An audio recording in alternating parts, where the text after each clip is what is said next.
Ouais, nickel. Alors, je ne t'entends pas pour le moment. Ah, ça arrive. Alors, est-ce que tu m'entends là? C'est bon, nickel. Super. Alors, Comment attends, vas-tu? on va peut-être un peu mieux cadrer parce qu'on te voit jusque-là. Alors, attends, parce que j'ai volé la perche de ma fille. Oh, Donc, voilà, c'est ouais, peut-être là, mieux. là c'est nickel. On voit l'ensemble de ton visage. Bon, bah, Voilà. Sophie, je suis ravie. Bienvenue dans le live de ma pato. Donc, Je te remercie. Et on est, merci pour l'invitation. bah, écoute, en plus, tu es la première à représenter une maladie rare parce que souvent, ma pato, c'est plutôt pour les maladies chroniques. Et on est vraiment, vraiment fiers et heureux de pouvoir aussi développer des boîtes à outils pour les maladies rares dont tu vas nous parler, de la tienne en Merci. particulier. Et donc, si je ne me trompe pas, ça se dit Cowden, c'est ça? Alors, c'est le syndrome de Coden, ou dit PTEN, ou dit Riley-Banayan, ou dit PHTS, ou dit Proteus. Donc, Ok, on a divers noms et variés. ok. Alors, est-ce que tu peux nous en parler un peu plus? Nous Alors, expliquer combien de personnes ça concerne? alors, le nombre de personnes exactement, il est difficile de le dire parce que généralement, on le met sur la face du cancer et on va pas D'accord. chercher plus loin. Moi, j'ai eu la chance d'avoir justement cette pathologie s'est réveillée à l'âge de mes 14 ans, Ok, quand j'ai suite à un choc psychologique d'accord. et j'ai eu de fortes douleurs d'estomac. Mais des douleurs d'estomac, on vomir, pas possible. Donc, fibrocolo, bon, on se revoit dans un an. 98, j'avais un cou qui ne ressemblait plus. D'ailleurs, tu peux voir ici, j'ai une belle petite cicatrice Mm, on qui ne, imagine.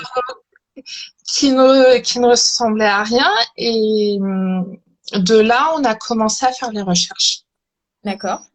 Alors, on m'a dit que j'avais quelques semaines à vivre, que j'allais décéder. J'ai eu le droit à... Voilà. Donc, à peine adulte, il fallait que je me mette chez les grands. Aussi Et donc, simple.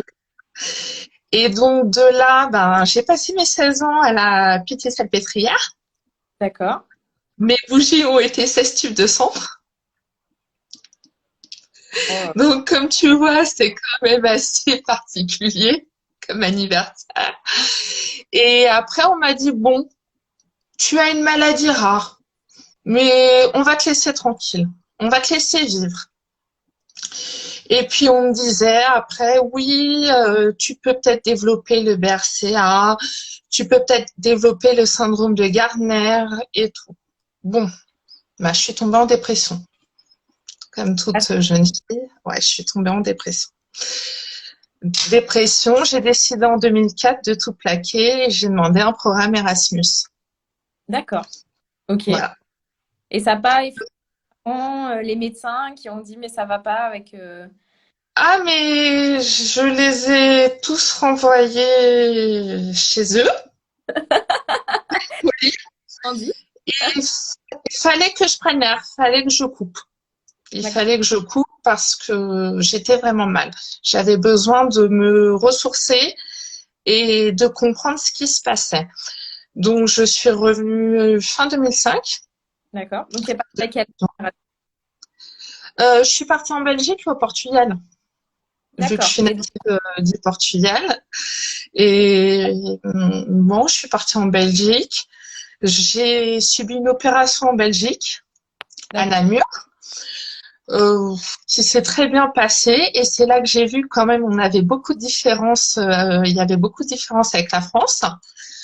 Donc après, je suis partie au Portugal. Au Portugal, j'ai dit stop, c'est bon. Je suis en mode vacances, même si je suis à la fac, je suis en mode vacances. Et quand je suis revenue, j'ai refait mes thèses, voilà, j'ai refait mes contrôles, tout allait bien. 2008, j'ai fait une thrombose. Ah, attends. Reprenons. Donc, Voilà. Ils t'annoncent que c'est fini. Ils te font plein d'examens. Et quand est-ce qu'ils mettent un nom sur ta maladie? Ça va arriver. Ah, toujours Ça pas. va arriver là. Donc, Ça va arriver là. mais en Belgique, tu t'es opéré pourquoi? J'avais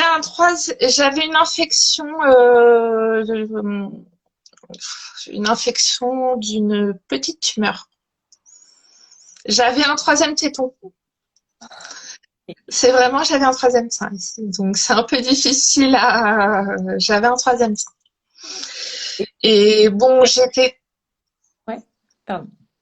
excuse-moi. C'était en Ah, lien.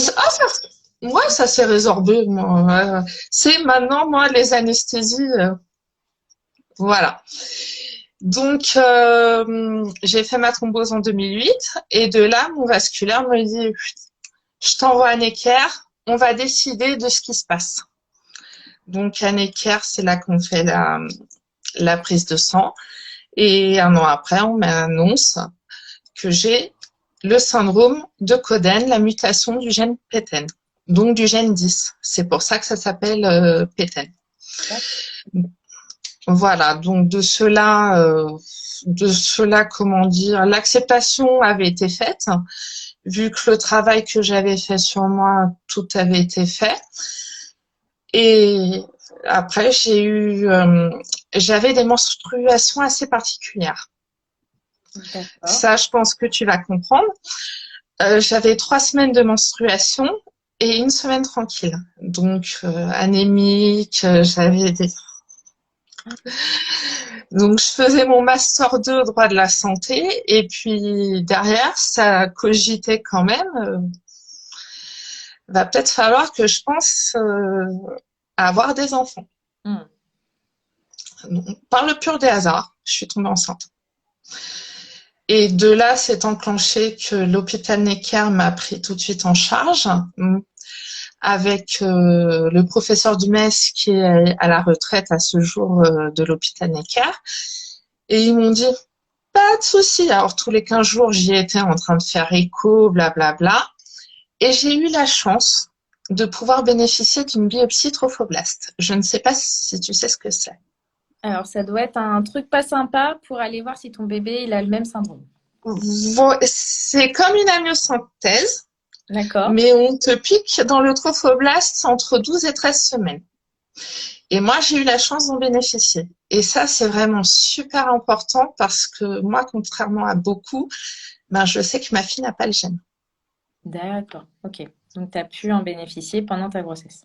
Voilà. Et ça, c'est quelque chose que très peu, encore aujourd'hui, peuvent en bénéficier. Et je trouve ça super dommage. Ouais. Et vous êtes combien à avoir ce syndrome en France?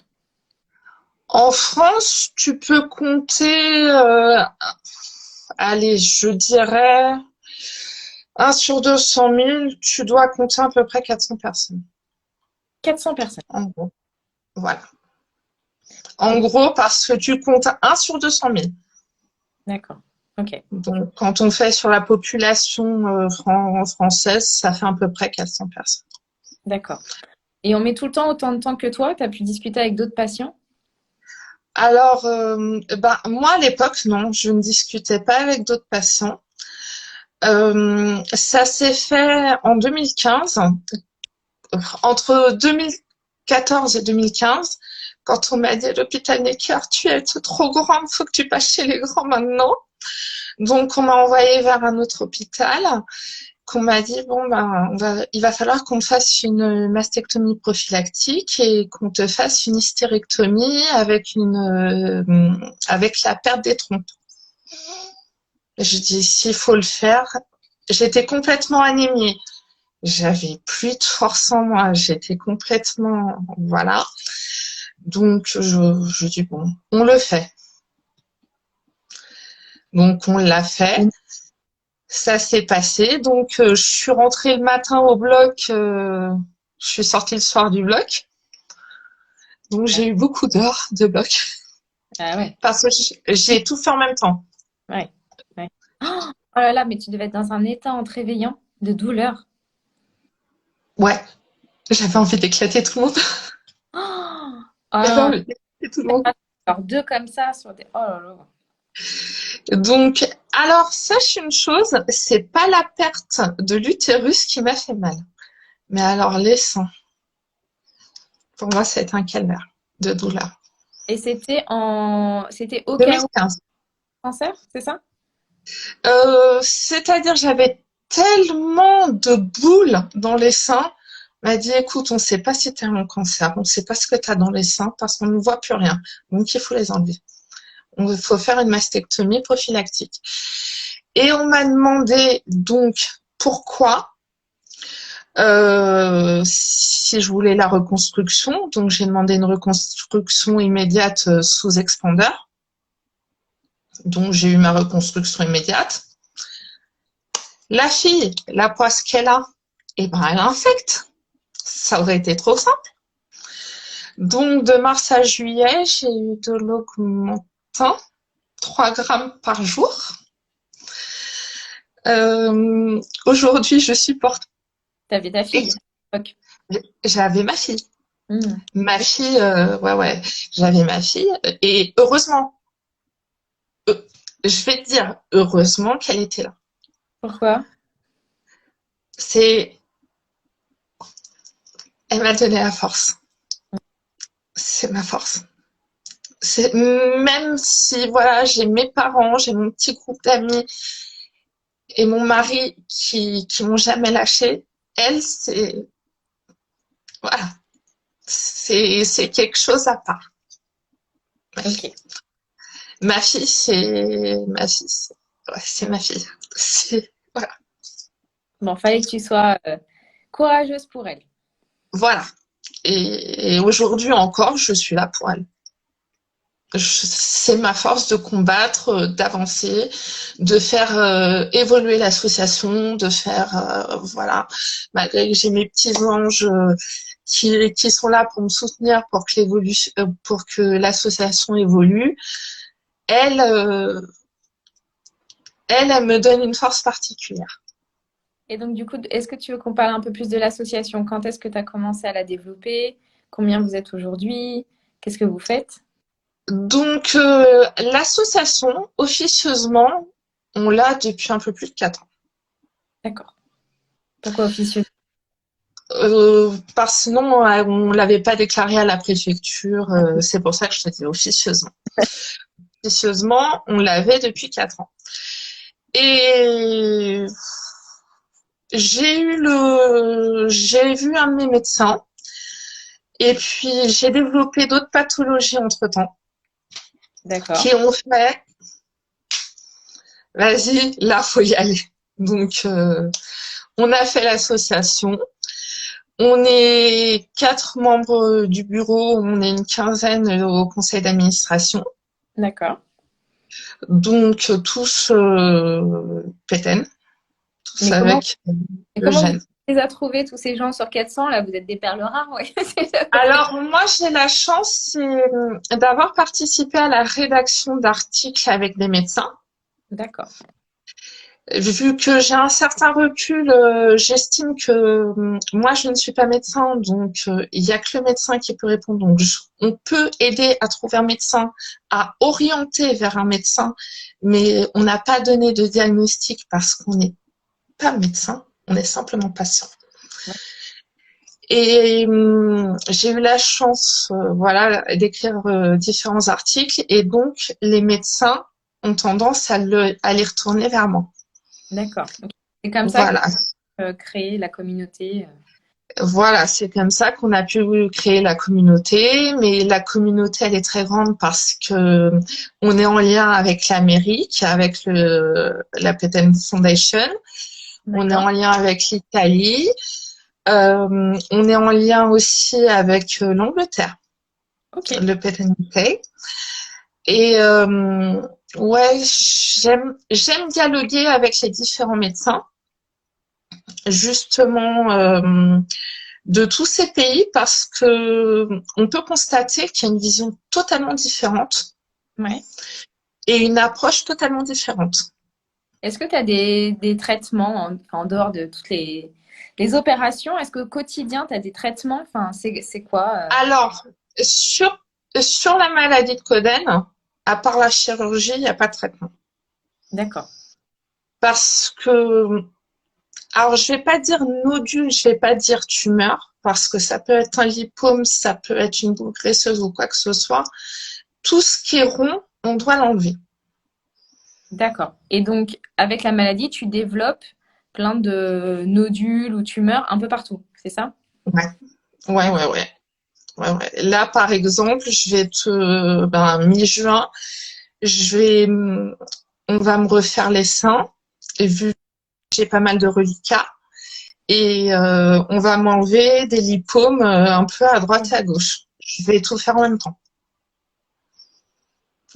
Faire en même Et tu temps. t'es fait opérer combien de fois? Comment? Et Tu j'ai t'es fait pas opérer entendu. combien de fois? Alors, Combien de on fois tu t'es comptait. fait opérer dans... Ah, alors, on comptait avec ma fille. J'ai eu exactement 20 fibroscopies, 20 coloscopies, et j'ai eu exactement 16 opérations. Et tu as quel âge? Je vais faire 39 ans.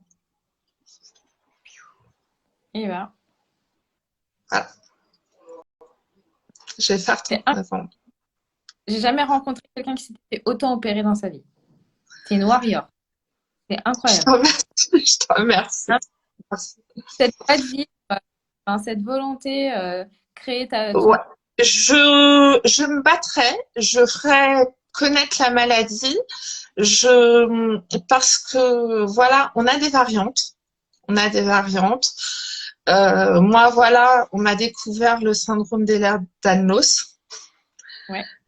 qui a été posé il y a à peu près 15 jours, avec un autre syndrome que pour l'instant, j'ai pas trop accepté, que j'ai encore en travers, donc j'en parlerai pas trop. Et il faut apprendre à tout gérer. Il faut vraiment apprendre à tout gérer, avoir une organisation de fer, avoir une poigne de fer. Moi, après, comme je dis, il y a beaucoup qui sont atteints de pétène. On n'est pas marié avec les médecins. Ah non, c'est... Moi, il y en a beaucoup. Voilà. Moi, je vais pas te cacher, sur une opération, je me suis réveillée les seins ouverts et je me suis rendu compte qu'il n'y avait pas le chirurgien à côté. Ils avaient oublié de me mettre de la morphine. Et j'ai dit très bien. J'ai dit, je suis ressortie. La semaine d'après, j'ai demandé une réunion avec le comité d'hygiène, le CHSCT. On m'a dit oui, mais ça peut arriver et tout. Non, très bien. Moi, je m'en vais. J'ai dit c'est comme ça. Très bien, moi, je m'en vais. Et je suis partie voir ailleurs. Alors, on m'a tous regardé, l'air de dire, mais t'es complètement tarée, ma pauvre fille. Mais non, on n'est pas marié au médecin. Et on peut trouver mieux comme pire ailleurs. Et du coup, grâce à toi, on va pouvoir mettre en ligne le syndrome de Coden parmi les pathologies de Mapato. Donc, merci beaucoup pour tout ce que tu as fait. On espère que au moins on pourra accélérer. En tout cas, effectivement, comme tu dis, s'il y a des personnes qui ont des mauvaises expériences, en tout cas, ils pourront retrouver des gens de confiance et des soignants de confiance grâce à toi. Donc, merci pour tout ça. Juste En tout cas, ouais, on est à dispo, quoi. On est à dispo pour pour les patients. le syndrome de l'air dans l'os, on te l'a diagnostiqué comment? Alors, parce que j'ai commencé à faire de la tachycardie. Bah oui, ça suffisait pas tout le reste. Voyons. Voilà.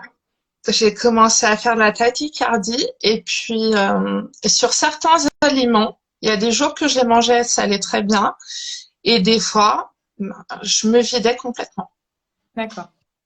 par le haut et par le bas et de là, j'ai appelé l'oncogénétique qui m'a dit oui, ben nous on s'occupe que tout ce qui est oncologique.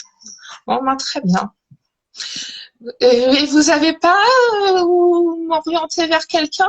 Ah non, on sait pas. Oh, très bien. Je vais me débrouiller. Et bon, du fait que, du fait d'avoir travaillé en direction hospitalière, j'ai toujours mes relations. Donc, j'ai passé quelques coups de fil, ce qui m'a permis d'être pris en charge par un centre de maladies rares qui a pu mettre le nom de mon second problème. Voilà. Attends, je sais pas si c'est moi qui capte mal ou si c'est toi, mais ça coupe. Si quelqu'un qui Ouais, nous il y a regarde des peut fois me ça dire coupe. chez qui ça. Ouais, et je sais pas du coup Je, si c'est ma connexion ou la tienne. Euh, je sais. ouais. Attends, j'attends juste qu'on me dise si Claire ou Lorraine sont là, qu'elles puissent nous dire qui begouille. Que j'essaye sinon de me mettre sur le Wi-Fi. Bon. Donc désolée, mais j'ai pas entendu ta dernière phrase sur le. Christiane, est-ce que tu peux nous dire si tu sais de quel côté problème de connexion, vu que je sais que tu as rejoint la conversation. Ah, c'est le temps que ça arrive. Je Ah, sais je sais pas. pas pourquoi ça marche pas. Bon, bah du Je coup, on sais va pas. continuer. Non, Donc sur tes relations, donc donc tu as réussi à trouver. Chez toi, ça oui. fonctionne, Axel. Ok. Je pense que c'est plutôt chez toi, Sophie. C'est Ouais, toi, Sophie. ben c'est moi. Ouais, c'est moi. Et donc c'est ta connexion qui est pas. C'est la vidéo de Sophie qui est free. C'est la campagne.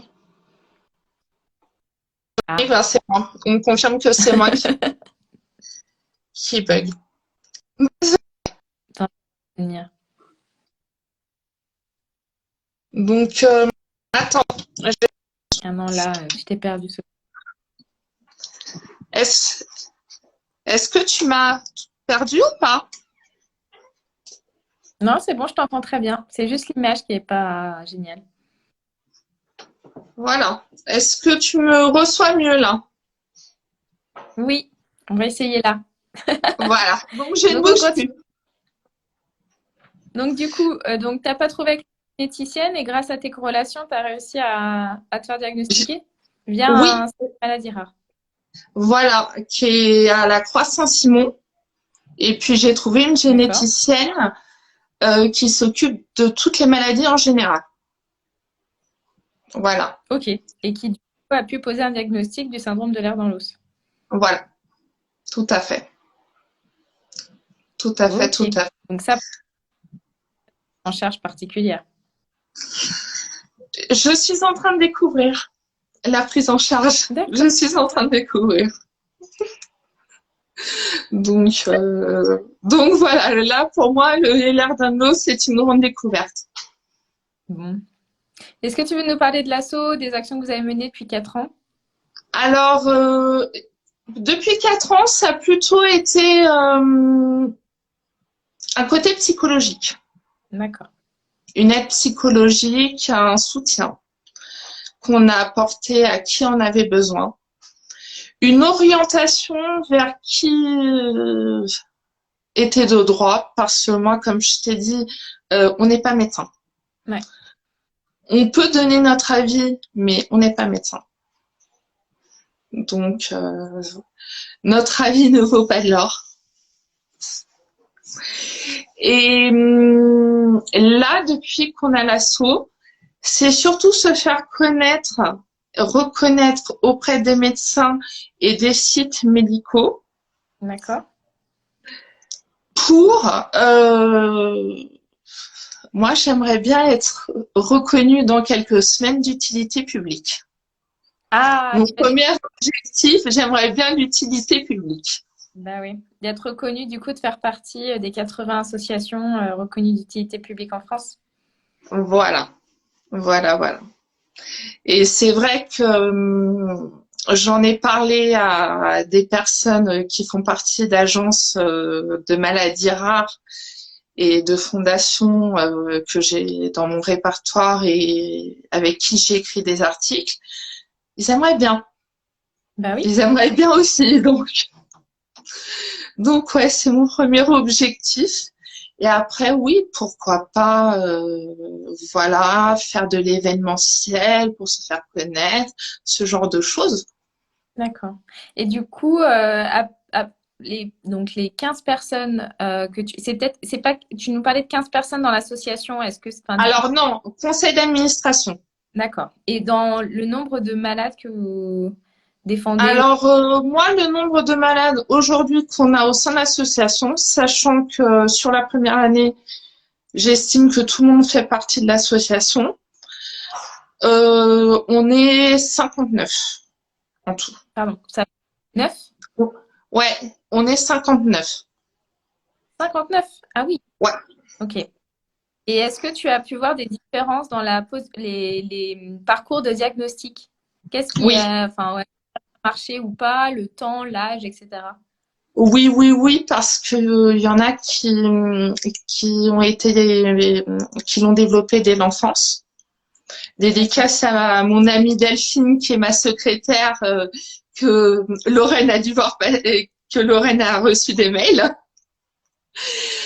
Euh, comme Chantal aussi, qui fait partie de la direction de l'association, qui l'a développé aussi assez précocement. Et pourtant, qui n'a pas eu d'analyse génétique, mais on lui a mis tout de suite le diagnostic dessus. Et comment, Du du fait coup? que Ah oui, ok. l'anapathe avait, voilà. D'accord. Ok. Donc, il y en a qui ont été diagnostiqués tôt et les plus tardifs, c'est à quel âge? Les plus tardifs, j'en ai quelques-uns, ça passe la trentaine. Ah ouais. Oui, après 30 ans. Ça peut aller jusqu'après 30 ans. Et ce qui fait qu'on pose le diagnostic, c'est vraiment que ça va pas du tout, faut aller aux urgences, avoir aucun... Enfin, c'est impossible de... Alors moi, je vais te dire un truc. Sur la première année, on m'a dit, oui, t'as fait un ulcère. Bon, ben, on va contrôler l'année prochaine. L'année prochaine, les polypes, il te reste quelques semaines à vivre. Ouais, ben, on va peut-être. C'est vraiment très aléatoire parce qu'aujourd'hui, on va à l'hôpital, on ne sait pas sur qui on va tomber, Hmm. comment on va être pris en charge. Et ça, c'est un travail qui nous tient à cœur. Et on est en train d'élaborer avec des médecins des recommandations, justement, de prise en charge pour essayer de faire évoluer, parce que pour nous, c'est un handicap invisible. Hmm. Parce qu'on est tout le temps chez le médecin voilà. Donc, pour nous, c'est un handicap invisible et c'est vrai que, voilà, les recommandations, on y tient. On C'est y ça. tient que les recommandations soient rédigées. C'est un syndrome qui ne se voit absolument pas, hein. Sur le visage, sur le corps, contrairement à d'autres. Re- Regarde-moi, Non, mais c'est ça, voilà, voilà. non. Donc, mais par contre, voilà, t'en as certains qui ont développé de l'autisme. C'est une des variantes. Donc, ça peut aller à un autisme normal jusqu'à l'autisme d'Asperger.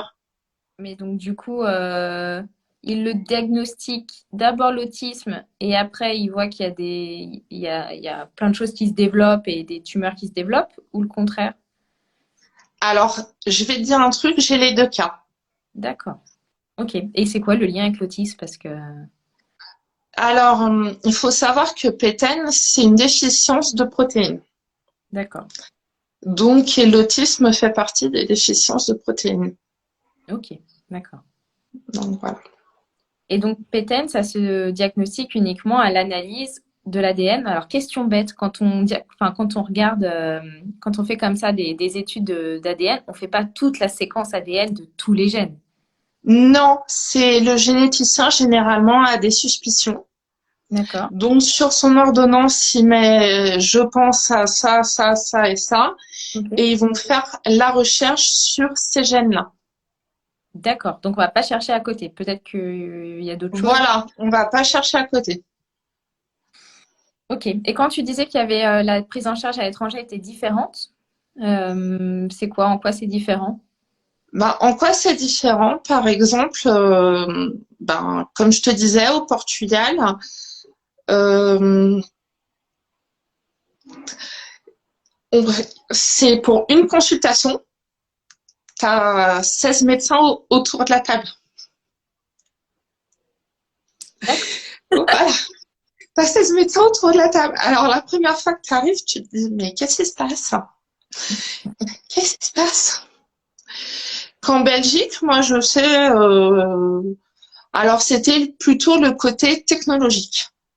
D'accord, bon, C'était déjà très robotisé, très chose qu'on n'avait pas encore ici.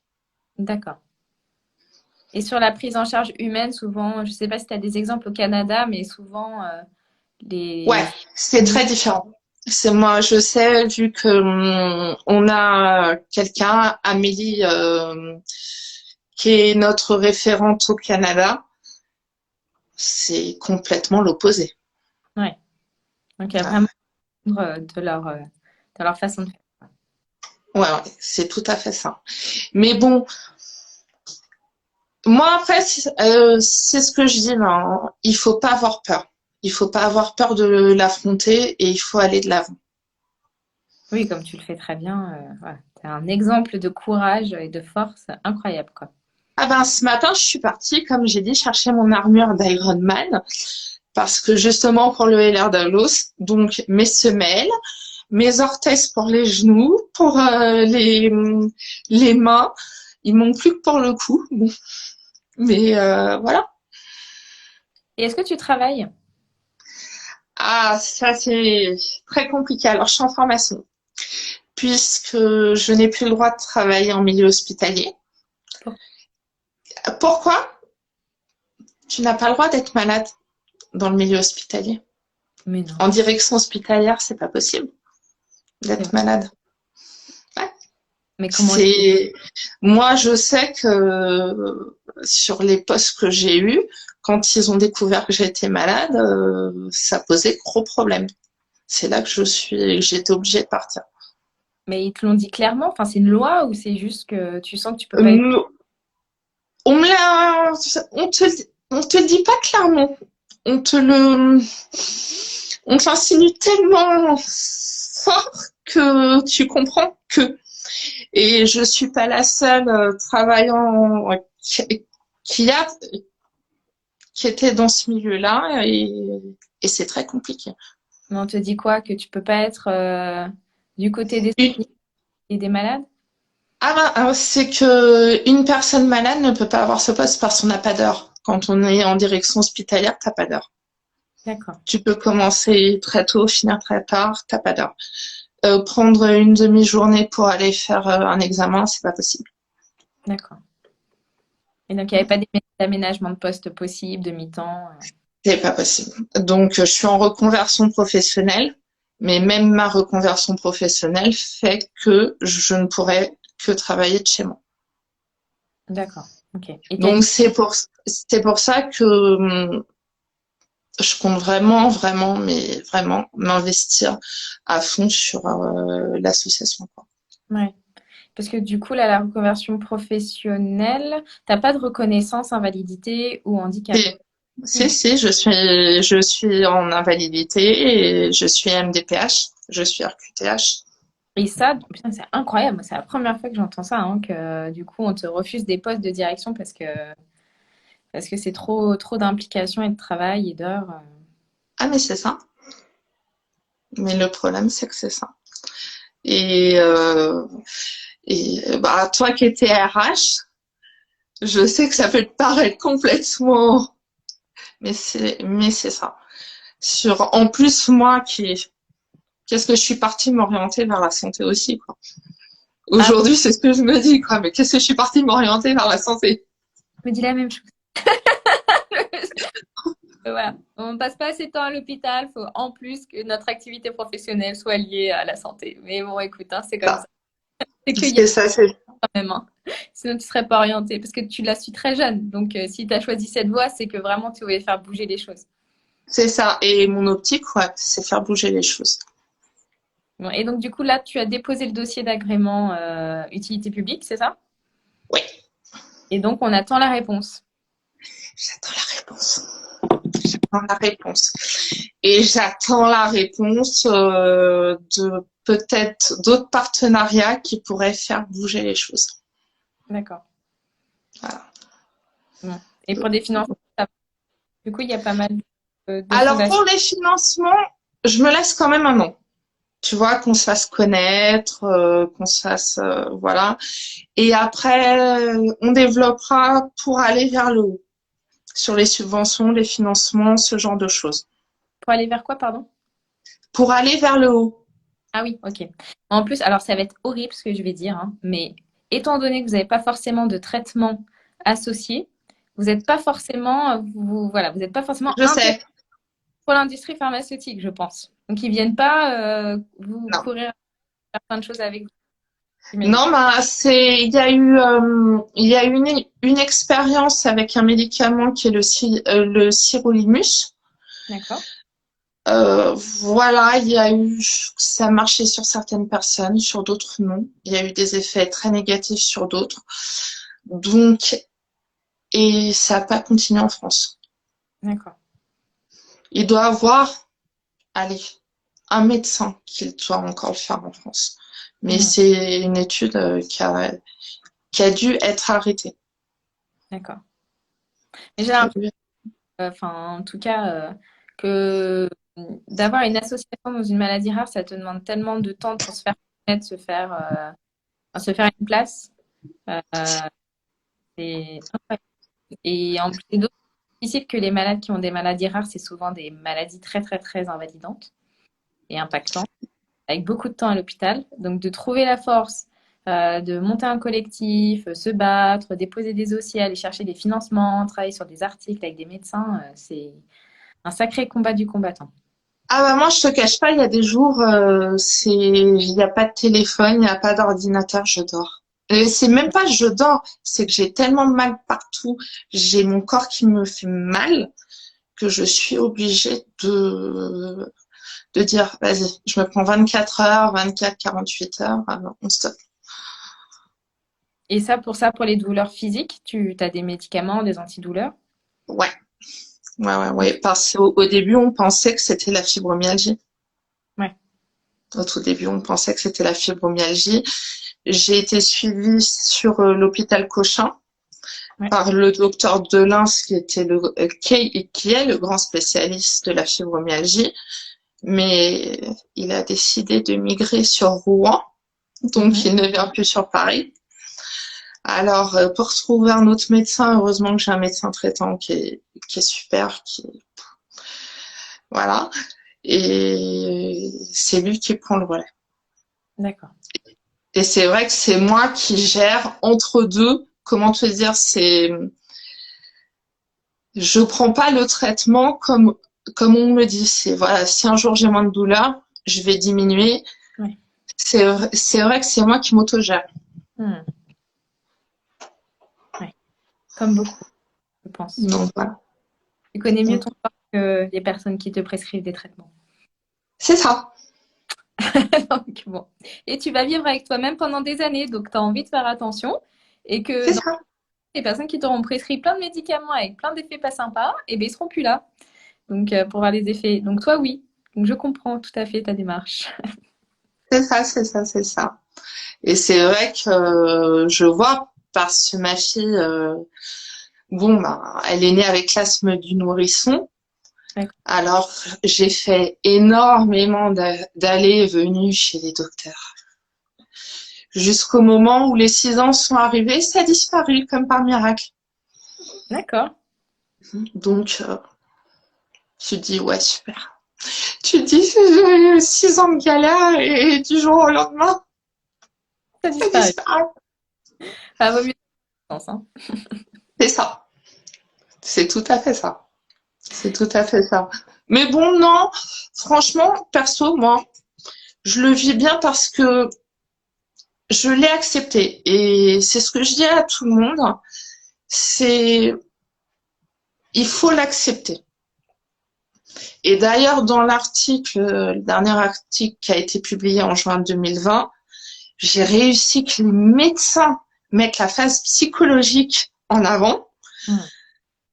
que le patient ne doit pas avoir peur de demander de l'aide s'il le souhaite. Ouais. Parce que voilà, c'est pas parce que moi j'ai réussi que autrui va réussir. On n'est pas tous pareils, quoi. Hmm. Ah, bravo pour toute ta force, Sophie. Bravo pour tout ce que tu fais. Ah, En tout cas, merci. essayer de savoir si vous avez d'utilité publique. J'espère. On va peut-être laisser 2 minutes s'il y a des personnes qui ont des questions. Est-ce que toi, tu... Alors, Oui. alors moi, j'ai reçu une question. Ouais. C'était savoir comment gérer tous les examens.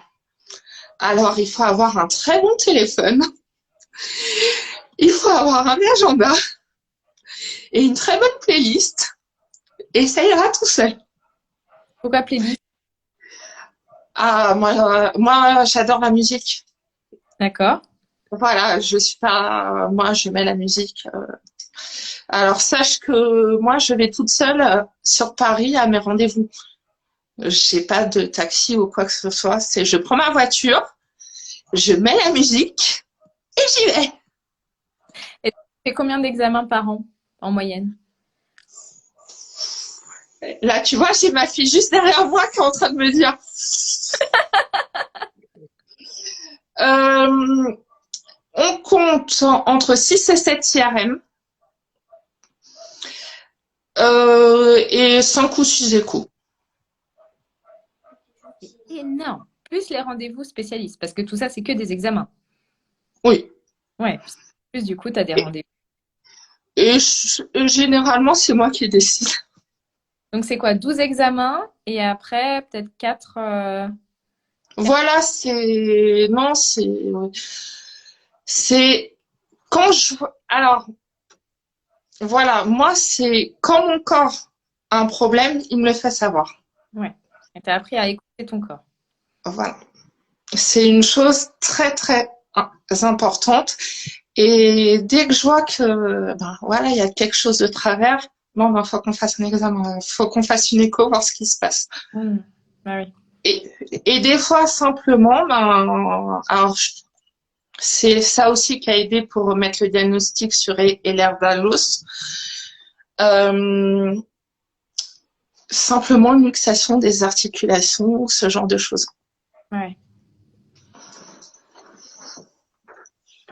Eva, bon, Mais voilà, c'est, si je décide, par exemple, tu vois, je me suis mariée en 2018. En 2018, j'ai décrété que je voulais voir aucun médecin. J'ai vu aucun médecin, et à ça, part mon traitant.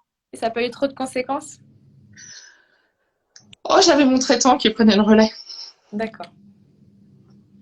Comme je t'ai dit, j'ai la chance d'avoir un traitant qui a été ancien directeur d'industrie pharmaceutique D'accord. et qui connaît très bien le milieu. Donc, voilà, ça m'aide beaucoup. D'accord. Ça m'aide beaucoup, ça m'aide beaucoup. Mais alors, on envisage, pour répondre plus précisément, on envisage de faire. Alors ça, par contre, c'est notre idée à toutes les quatre. On envisage de faire un agenda passant, une application pour agenda passant. Donc, c'est de Donc, gérer ton agenda. Ah, mais surtout vous, quand vous faites, hein. Mais, autant de rendez-vous. c'est du type Doctolib. Doctolib, c'est du médecin au patient. Et ben là, ça sera du patient au médecin. Donc, c'est quoi? C'est le médecin qui se débrouille pour trouver un créneau dans votre agenda? Non, Ou- c'est le patient qui pose dans son agenda à lui et qui voit s'il peut. Ça serait un agenda personnalisé pour les patients. D'accord. Très beau. Donc, non, ça serait une idée. Non, c'est une idée qui cogite depuis quelques temps et voilà. Et c'est alors du coup, si en feedback patient, ce qui serait génial, parce que alors moi, mon calendrier perso est devenu mon calendrier, enfin pro est devenu mon calendrier perso quand mes médecins m'ont demandé de suivre mes symptômes. Donc j'ai une couleur verte pour tous les problèmes médicaux que je rencontre pendant le mois, mais il y en a partout. Alors du coup, si je pouvais avoir un agenda de mes symptômes, parce que le truc c'est que tu as plein d'applis, ou quand tu es migraineux, tu as une appli, quand tu as un syndrome des ovaires polykystiques, tu as une appli, sauf qu'en fait, à aucun endroit, tu peux avoir toutes tes pathologies. Et moi, j'ai une appli Mais par c'est ça. contre. Donc, du coup, il faudrait un endroit que j'ai mon agenda où je mets tous mes symptômes de toutes les pathologies. Et comme ça, bah, quand j'arrive chez le médecin, je lui dis, bah voilà, il s'est passé ça, ça, ça, ça. quand ils me disent, bah, vous avez calculé le temps de ci, le temps de ça. Donc là, au moins, C'est j'ai. ça. C'est ça, ça. Mais c'est ça, mais c'est une très très bonne idée. Et non, mais je vais pas te cacher, c'est une très très bonne idée. C'est une très très bonne idée parce que moi je vois là, j'étais pas mal migraineuse. Alors on me dit oui, c'est peut-être tes lunettes. Je dis je viens de refaire mes lunettes. Il faut peut-être pas exagérer, non. En fin de compte, voilà, ça faisait partie d'un des symptômes du CED, chose que je ne savais pas du tout. D'accord. Ah, bah, tu me l'apprends aussi, je ne savais pas.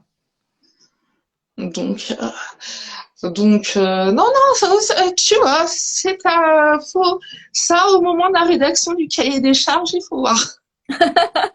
Ah, n'hésite pas, moi je veux bien hein, tester après. Grand plaisir. Je reviendrai vers toi. Oui, n'hésite pas si ça peut être utile. Bon, bah super. Bah écoute, merci beaucoup pour ton temps. Merci pour ta bonne humeur, pour Merci à toi. et ton partage. Donc, par essence, tu as une maladie rare, tu es rare.